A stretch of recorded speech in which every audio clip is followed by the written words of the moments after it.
नमस्कार, स्वागत है आपका डीडी राजस्थान के खास शो इस हफ्ते विशेष में। मैं हूं आपके साथ अरनिशा डाबले। इस कार्यक्रम में हम आपके लिए लेकर आते हैं प्रदेश भर के किस्से और कहानियां। आज का एपिसोड बेहद खास है क्योंकि इसमें शामिल है रेत, रंग और बदलाव की कहानियां। इस एपिसोड में हम आपके लिए लेकर आए हैं जैसलमेर की 870 साल के स्वाभिमान, तो साथ ही चूरू से शुरू हुई अंगदान की नई सोच और भी बहुत कुछ बदलाव की कहानियां। तो आइए शुरुआत करते हैं आज की इस कड़ी की। किसी को जिंदगी देना सबसे बड़ा उपहार होता है और ये उपहार जब अनजान इंसान को मिलता है तो वो केवल इंसान नहीं, इंसानियत जीवित होती है। अंगदान आज के दौर में बहुत ही विशेष ही नहीं, संवेदनशील विषय है। आइए हम आपको ले चलते हैं चूरू, जहाँ पे कॉलेज छात्रों ने अंगदान पर जागरूकता लाने के लिए बेहद अलग अलग तरीकों से आमजन को जागरूक किया है।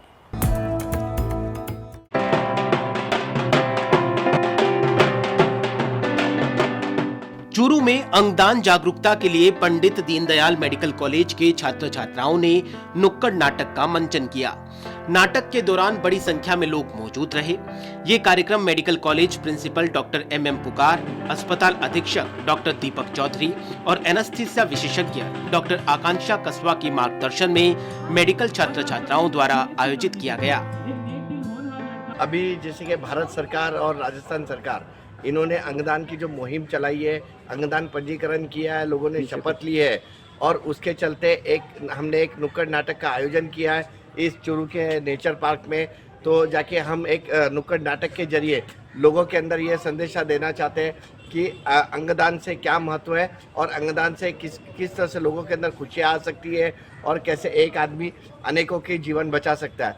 ये एक छोटा सा मैसेज है जो हम एक नुक्कड़ नाटक के जरिए हम जनता को देना चाहते हैं। कार्यक्रम के दौरान छात्रों ने अंगदान से जुड़ी समाज में फैली भ्रांतियों को दूर किया।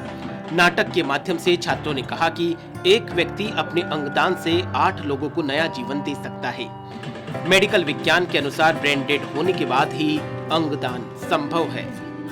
सोसाइटी में अंगदान को लेकर क्या क्या मिथ्स हैं जिनको हम दूर करके अंगदान कैसे लोगों के जीवन को बचा सकता है, उसके ऊपर हम लोगों को मैसेज दे रहे हैं। ये सब मिथ्स हैं सर सोसाइटी में, जिनको हम दूर करने का प्रयास कर रहे हैं। अंगदान को लेकर बहुत से मिथ्स रहते हैं लोगों में कि इससे शरीर खराब हो जाता है और वो सब, हम उन सबको दूर कर रहे हैं। और इस स्किट के माध्यम से हम सारी चीज़ों को इंक्लूड करके, सभी मिथ्स को दूर करके लोगों को ये मैसेज दे रहे हैं कि अंगदान पूरी तरीके से एक सेफ प्रोसेस होती है जिसमें सर्जिकल प्रोसेस और शरीर को किसी भी तरह से नुकसान नहीं होता और अंगदान से व्यक्ति मरकर भी कई लोगों की ज़िंदगी को सुधार सकता है। हमारी सोसाइटी में अंगदान को लेकर बहुत सारे मिथ्स फैले हुए हैं कि आत्मा को शांति नहीं मिलती, उनका शरीर खराब हो जाता है या उनका अंतिम संस्कार में बहुत ज़्यादा दिक्कतें आती है। लेकिन ये सारे मिथ्स हम हमारी स्किट के जरिए समझाना चाहते हैं कि ये सारे सोसाइटी में मिथ्स फैले हुए हैं, ऐसा कुछ भी नहीं होता। अंगदान एक महादान है जिससे हम एक मृत्यु के बाद हम बहुत से लोगों को बहुत सा जीवन दान दे सकते हैं। जो नहीं देख पा रहा है वो देख पाएगा, डायलिसिस पे चल रहा है वो अपनी जीवन को नॉर्मल तरीके से जी पाएगा। हम ये समझाना चाहते हैं लोगों को। आज हम नेचर पार्क में घूमने के लिए आए, लेकिन एक अच्छा नाटक यहाँ पर देखने को मिला जो अंगदान डोनेशन के रिगार्डिंग था। बहुत अच्छा लगा और हमें यह सीखने को मिला कि मरने के उपरांत हम अपने अंगों का दान कर कर एक जीवन बचा सकते हैं। पिछले कई वर्षों से अंगदान के प्रति लोगों का रुझान बढ़ा है। लोग शपथ पत्र देकर अंगदान की मुहिम से जुड़ रहे हैं। अंगदान की मुहिम गंभीर बीमारियों से ग्रसित मरीजों को नया जीवन दान देने में कारगर साबित होती हुई नजर आ रही है। Bureau report, DD news Rajasthan, Jaipur. कला जब हाथों से जन्म लेती है तो वो केवल कपड़ा नहीं, संस्कृति बुनती है। कोटा के केथुन कस्बे की हजारों महिलाएं और कारीगर अपने हुनर से वो कहानी लिख रहे हैं जो रेशम और सूती कपड़े को कोटा डोरिया बनाकर दुनिया के कोने कोने में पहुंच रहा है। ये सिर्फ एक कपड़ा नहीं परंतु एक विरासत है। आइए देखते हैं किस तरह आज भी केथुन कस्बे में ये परंपरा को जिंदा रखा गया है।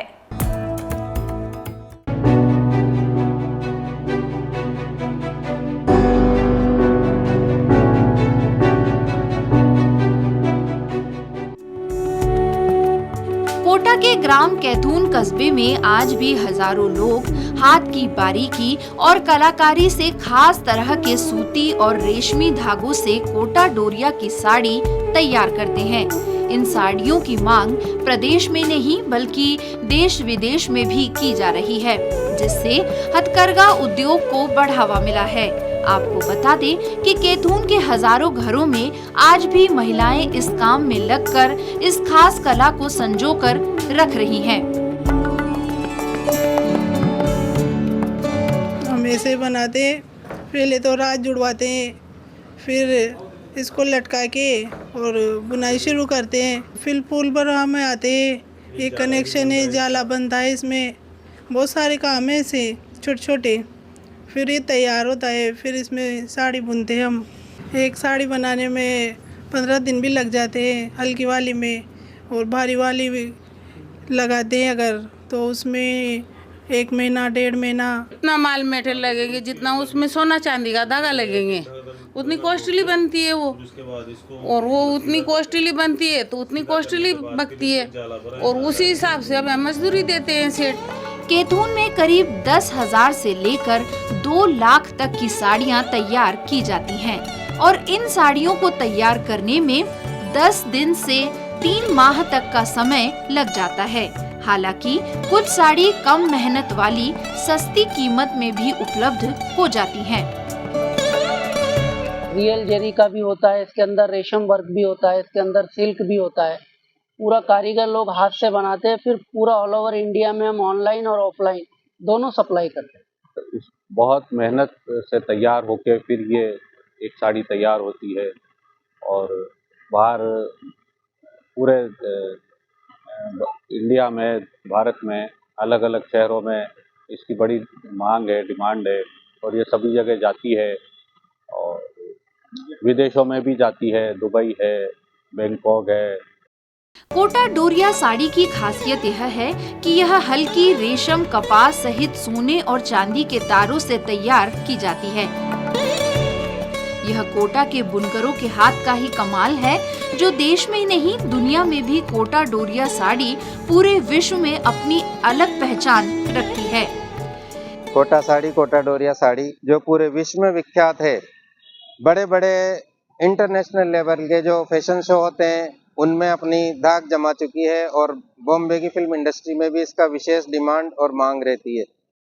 कैथून कस्बे और इसके आसपास के गांवों में करीब 10,000 घरों में बुनकरों द्वारा बड़ी ही बारीकी से कोटा डोरिया साड़ी हाथों से तैयार की जाती है, जिससे इस हथकरघा व्यवसाय से प्रत्यक्ष और अप्रत्यक्ष रूप से लाखों लोगों को रोजगार मिल रहा है। ब्यूरो रिपोर्ट, दूरदर्शन समाचार, जयपुर।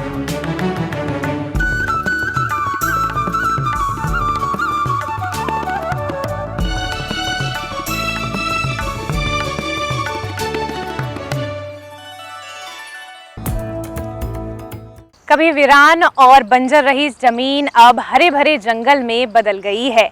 हम बात कर रहे हैं अजमेर के पास स्थित शिवपुरा घाटा गांव की, जहां पे ग्रामीणों के प्रयास ने एक बंजर जमीन को हरे भरे जंगल में बदल दिया है, और ये मुमकिन हो पाया बिना किसी सरकारी मदद के, परंतु गांव वालों के संकल्प शक्ति से। तो आइए देखते हैं पर्यावरण संरक्षण के लिए की गई ये पहल। 1995 में ब्यावर में पर्यावरण संरक्षण की नींव रखी गई थी, जब गांव के लोगों ने जंगलों की कटाई और जल स्रोतों के सूखने से उपजी समस्याओं का हल खुद ढूंढने की ठानी। सरकार द्वारा पेड़ लगाने के दौरान उनकी देखभाल के लिए वृक्ष उत्पादन सहकारी समिति की स्थापना कर ग्रामीणों ने 80 बीघा बंजर जमीन पर हरियाली लाने का संकल्प लिया। आज 240 सदस्यों की टीम इस 80 बीघा जंगल की देखरेख में लगी है। जंगल गवर्नमेंट की तरफ से वृक्षारोपण के लिए एक समिति बनी थी, और उन्होंने कहा भाई इसकी रक्षा कैसे करोगे, भाई हम तो लगा के दे चले जाएंगे, फिर रक्षा कैसे करोगे। फिर हमने गांव वालों से 15-15 रुपए लेके उनको सदस्य बनाया, और उसमें कसम खाई भाई इसमें कोई जानवर नहीं जाएगा, पैदल भी नहीं जाएगा। काफ़ी सालों तक, 25 साल तक किसी को जाने नहीं देते। इसकी 4 दीवारी भी, ये पेड़ पौधे सूख गए, बकरी तो अब जलने लगी, तो उनको बेच के इसकी चारदीवारी हमने बनाई है। हमने जोधपुर में जो वैष्णव समाज वाले बनाया था खेर के लिए, उसी को देखते हुए हमने शिक्षा ली और उसी के अनुसार हमने गाँव में वाला मिलकर और ये जंगल बनाया। उसमें हमने अच्छे पौधे लगाए जो फल संबंधी भी है, सफेदा है, बेर के पेड़ हैं, जामुन के हैं और ये धोकड़ा है, कबूता है, ये अच्छे पौधे हैं जो कि आज हमारे गांव के पूरे गांव की एकता से रक्षा कर रहे हैं। और हम 240 आदमी मिलकर इसके मेंबर हैं जो कि पूरे एक साथ देख रेख करते हैं। इसमें किसी भी तरह का कोई नुकसान नहीं होने देते हैं और गांव वाले की एकता से ही जंगल हमारा चल रहा। आज इस जंगल के अंदर किसी आदमी को, यदि हमारा गाँव जंगल बंद हो तो किसी आदमी को जो आदमी रखा हुआ चौकीदार, उसके अलावा कोई आदमी हमारा अलाउ नहीं है जाने के लिए, और हम हमारी मर्जी से अलाउ जाते नहीं है कि हमारे जंगल का आदमी एक ही देख रेख करेगा। पेड़ पौधे लगाकर बाउंड्री करके हमने क्या, फिर हमारे साथ ये स्कीम चली थी, अजमेर जिला था तब, आसपास पूरा अजमेर जिला में चली थी, लेकिन एक सिंगल शिवपुरा घाटा गांव में ये मतलब सक्सेस हुआ। और इसमें सक्सेस होने का मुख्य कारण है कि ग्रामवासियों की सहभागिता, उनका सहयोग और पर्यावरण के प्रति उनका प्रेम भाव, इसी के कारण ये संभव हो पाया कि इतने पेड़ पौधे आप देख रहे हो शानदार, इसी कारण हो पाए। अपने संसाधनों से ग्रामीणों ने जमीन की सुरक्षा के लिए 1.5 किलोमीटर लंबी चारदीवारी बनाई। वर्षा जल को रोकने और नमी बनाए रखने के लिए चाल, खाल, मेड़बंदी और गड्ढे बनाए गए। समिति के इस सख्त नियम no entry for human activity ने जंगल की रक्षा की। मनुष्यों और मवेशियों की अनावश्यक आवाजाही को नियंत्रित किया गया, जिससे प्रकृति को पुनः सांस लेने का अवसर मिला। पर्यावरण के लिए हमने बनाया है। स्टार्टिंग में 8-10 हज़ार पौधे लगाए, उसमें से काफ़ी चले गए, फिर वापस हर साल लगाते आए और पर्यावरण के लिए हमने ये जंगल बनाया और पब्लिक देखने आती है और सब बहुत बढ़िया सुचारू रूप से चल रहा है। और हमारे चौकीदार की भी देख रेख है, प्लस इसमें जो इनकम आती है वो हम 4 दीवारी पत्रों की 6-7 फुट कर दी है और चौकीदार का वेतन भी हर सालाना इससे देते हैं। ये हमने बनवाए और पब्लिक विजिट देखने आती है हर समितियों से, भीलवाड़ा, आसीन, बदनौर, रायपुर, ये विजिट देखने आती है। 20-30 लोग कार लेके आते हैं। बिना सरकारी अनुदान के सिर्फ दृढ़ इच्छा शक्ति और आपसी सहयोग से यह संभव हो सका। जंगल में बेकार लकड़ियों और कचरे को बेचकर आमदनी की जाती है। इसके अलावा बरसात के दौरान 4 माह को छोड़कर 8 माह तक मवेशी को चराने के लिए 100 से 200 रुपए फीस ली जाती है। उससे हुई आमदनी से चौकीदारी सहित जंगल के अन्य रखरखाव का कार्य पूरा किया जाता है। पहले मैं आर्मी में था और मैं आर्मी से रिटायरमेंट हूँ। जहाँ तक मुझे देश की सुरक्षा करने का मौका मिला, हमने सुरक्षा की। और अब हम परिवार के हित में, मैंने फैसला किया कि परिवार के हित में कि मेरा परिवार सुरक्षित रहे। और परिवार सुरक्षित रहने के लिए ज़रूरी है कि ऑक्सीजन गैस की पर्याप्त मात्रा में हो और हमारे पानी भी पर्याप्त मात्रा में हो। और ये दोनों का जो तंत्र हैं, पेड़ पौधे हैं जो पानी को भी खींच लाते हैं, ऑक्सीजन की सप्लाई करते हैं। क्योंकि हम वैसे भी कोरोना में के दौरान हमने ऑक्सीजन की कमी का हमने खामियाजा भुगता है, तो हम नहीं चाहें कि आगे के लिए भी हमें ऐसी परेशानी आनी पड़े। इसलिए हमने रुचि रखी है कि पेड़ पौधों को मैं रखवाली रखूँ और उनको बड़ा करूँ, ताकि पेड़ पौधों से जो ऑक्सीजन की मात्रा है वो हमारे जहाँ हम रह रहे हैं वो उस गाँव में वो पूर्ति हो। और पेड़ जो लकड़ियाँ हैं जो सूखती हैं तो उससे हमारे जलाने की पूर्ति हो। और जो पत्ते हैं उससे, क्योंकि हम गाँव के, हमारे लिए तो बकरियाँ भी रखना जरूरी होता है, तो उनके भी हमें पत्ते मिले। और हमारे जो जानवर हैं उनको भी जगह चराने के लिए जगह मिले। और इसको पेड़ पौधों को सुरक्षित के साथ साथ ये ज़मीन भी सुरक्षित रहेगी। तो इससे क्या है कि जैसे गवर्नमेंट की योजना का हम फ़ायदा उठाते हैं, ऐसे करके हम इसको, हमारा ये मकसद है कि इसके समाज की हमारी हर जरूरत पूरी होती है, ऑक्सीजन की पूर्ति भी होती है, पानी की पूर्ति भी होती है और जानवरों को चराने की जगह भी मिल जाती है और हमारी गवर्नमेंट की योजना का हम फ़ायदा उठा लेते हैं। ये गांव अब न सिर्फ हरियाली का प्रतीक है, बल्कि सामूहिक प्रयास और आत्मनिर्भरता की भी मिसाल बन गया है। ग्रामीणों के मेहनत का परिणाम है कि दूर दराज से पर्यावरण प्रेमी इस जंगल को देखने आते हैं। ब्यूरो रिपोर्ट, दूरदर्शन समाचार, जयपुर। धरती से रिश्ता, जंगल से जीवन और संस्कृति में गहराई। आदिवासी समुदाय केवल एक पहचान नहीं, परंतु प्रकृति से जुड़ी एक जीवन शैली है। अंतर्राष्ट्रीय आदिवासी दिवस पर हम सम्मान करते हैं उन सब मूलवासी आदिवासियों को जिन्होंने अपनी परंपरा और संघर्षों को आज भी जीवंत रखा है। आइए देखते हैं डीडी राजस्थान की ये खास रिपोर्ट।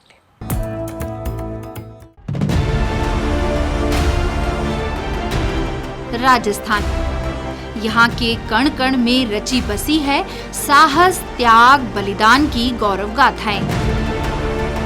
यह प्रदेश अपनी सांस्कृतिक विरासत और परंपराओं को सहेजने में भी सबसे अग्रणीय है। जहाँ तक आदिवासी संस्कृति और विरासत की बात की जाए तो इसका राज्य में अपना एक खास स्थान है। यह राज्य की कुल जनसंख्या का 13.48% है। बांसवाड़ा, डूंगरपुर, प्रतापगढ़, उदयपुर, सिरोही और चित्तौड़गढ़ में खास तौर पर जनजातियों का निवास है, जबकि राजसमंद और पाली के साथ ही दौसा, सवाई माधोपुर, करौली और जयपुर जिले के कुछ क्षेत्र आदिवासी बाहुल्य हैं।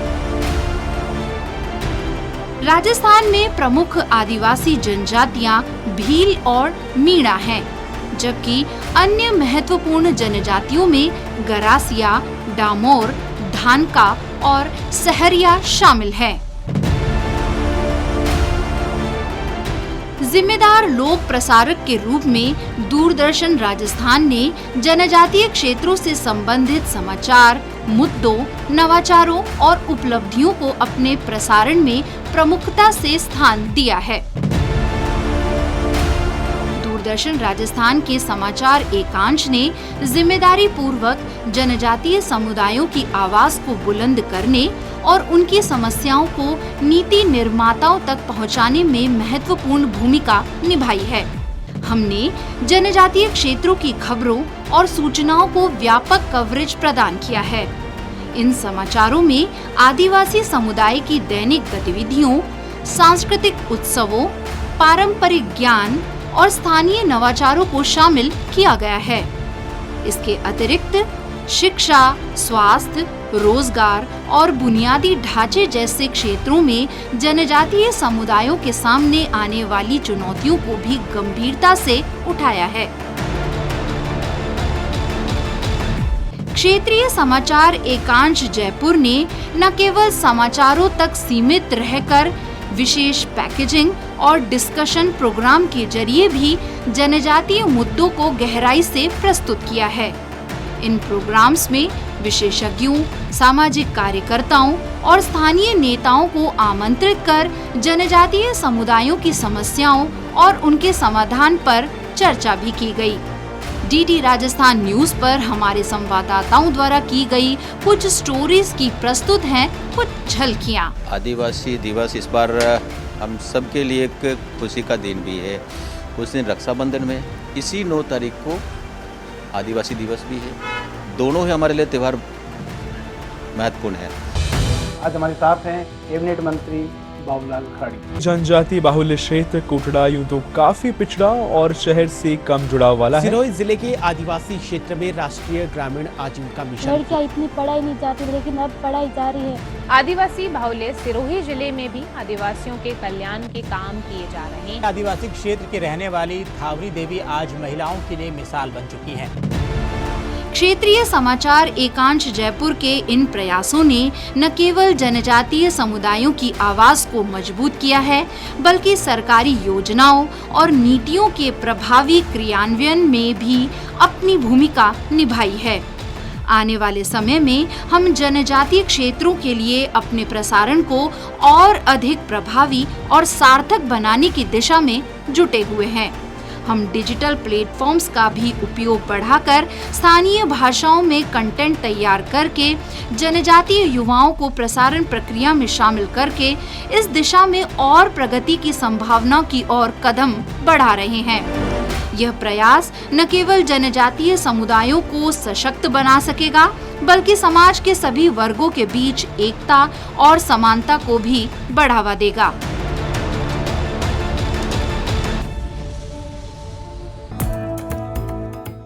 समय की आंधियों में अड़े गौरव की कहानियों से भरपूर स्वर्ण नगरी जैसलमेर 870 साल की हो गई है। यह ऐतिहासिक नगरी ने न केवल अपनी संस्कृति को संजोए रखा है, परंतु वीरता और देशभक्ति में भी मिसाल कायम करी है। तो आइए देखते हैं किस तरह आज भी ये स्वर्ण नगरी और ज़्यादा स्वर्णित हो रही है।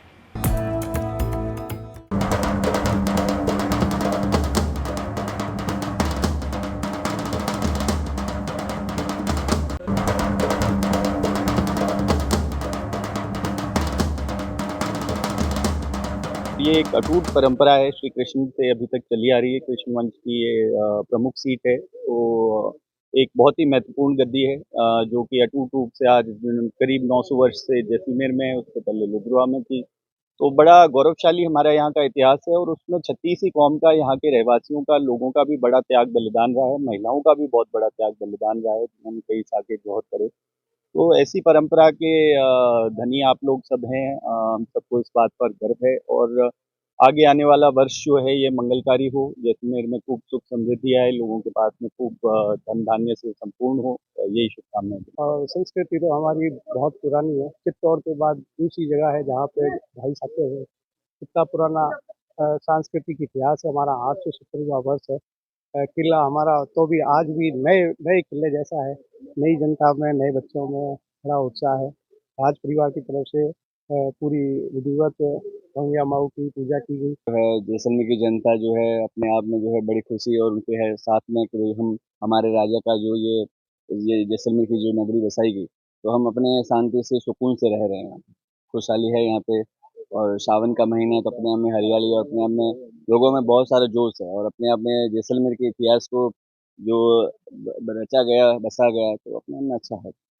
ओम स्वस्ति न इंद्रो वृद्धश्रवाः स्वस्ति न पूर्वा विश्ववेदाः स्वस्ति नश्चारक्षो अरिष्ठानेमि स्वस्ति नो बृहस्पतिर्दधातु। पिछले कई वर्षों में हमने इतिहास को संजोते हुए अपनी सांस्कृतिक धरोहर जैसे कि किला, जैसे हवेलियां, जैसे गड़ीसर लेक, इसको संजोते हुए हमने जैसलमेर में पूरा अच्छे से विकास करने के प्रयास किए हैं। हम सब जैसलमेर के जिलेवासी इसलिए इसे खुशी के साथ में मनाते हैं क्योंकि हम लोग विकास के साथ साथ संस्कृति को भी आगे बढ़ाते रहते हैं। जैसलमेर ने कई उतार चढ़ाव देखे हैं। इस 870 सालों में हमने कई युद्ध देखे हैं, हमने कई जौहर देखे हैं। इन्हीं जौहर के बीच में आपको बताना चाहता हूँ कि जैसलमेर में 2.5 साके हुए हैं, मतलब 2 पूर्ण रूप से जौहर और 1 साका।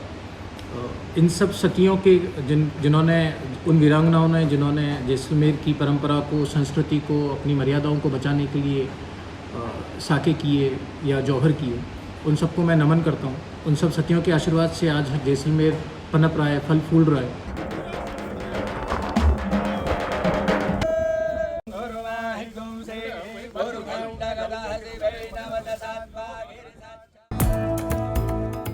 कदमों में लय और धड़कनों में संस्कृति की गूंज आपको देखने को मिलेगी जयपुर के जवार कला केंद्र में, जहां सोमवार से पारंपरिक लोक नृत्य कार्यशाला का शुभारंभ किया गया।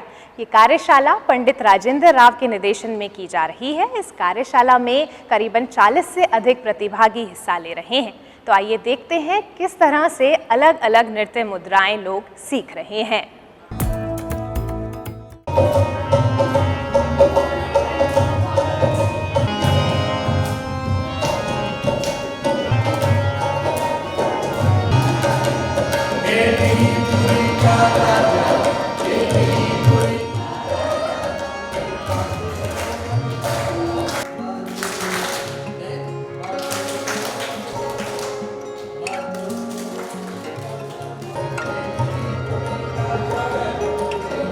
लोक नृत्यों का शिविर जवाहर कला केंद्र जयपुर ने आयोजित किया है।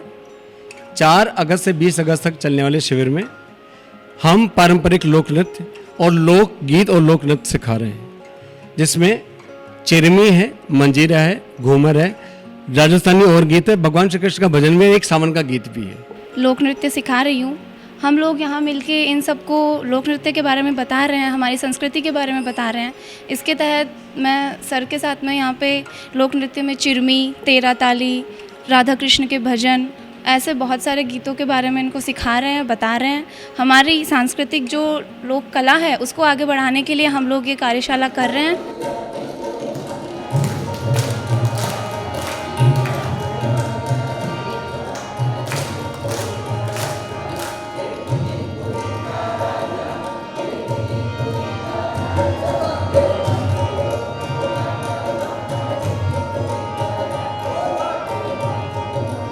जो आनंद हमने 68 साल में नहीं सीखा, वो आनंद हमें मिल रहा है कि नृत्य का वास्तव में क्या आनंद होता है।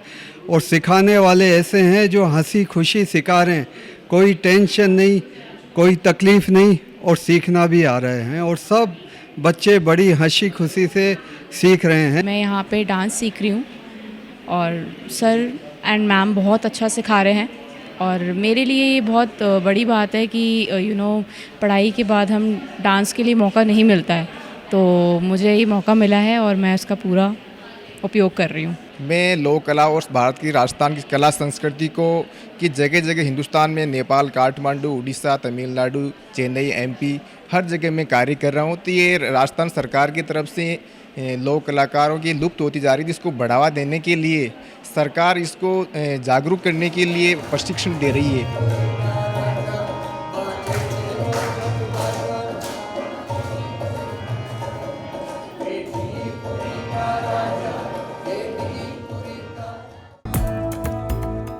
आज के इस एपिसोड में हमने इतिहास, प्रकृति, परंपरा और समाज के रंगों में बसी प्रेरणा को जाना।